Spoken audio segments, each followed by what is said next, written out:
这届凯美风台也造成农业灾情。根据由农业部2006统计，全台湾农业损失的金额达到6亿，其中屏东上严重。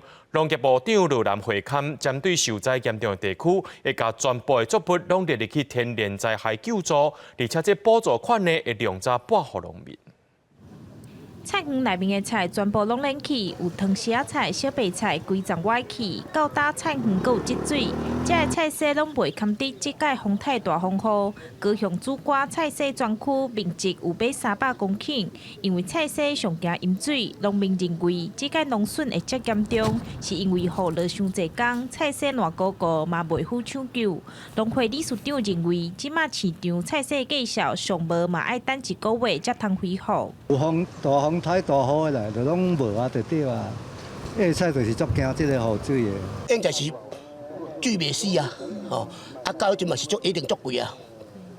但是你要互经济会够采人口上少的啊，1个月啊。这届风台对南台湾农作物造成真大影响。根据农业部的统计，目前全台农损的金额已经超过5亿，其中高雄市有5000多万。26农业部部长罗南看南部的状况，部长表示讲会收集这届会勘的结果，针对受损严重的地区，按算甲全部的农作物品项加入去救助范围。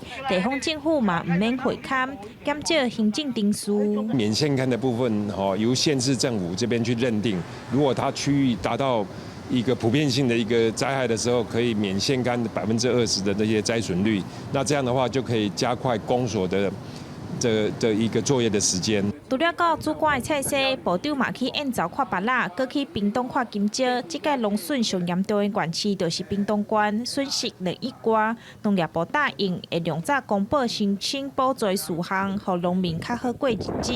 记者钟义辉、邱兆勇高雄报道。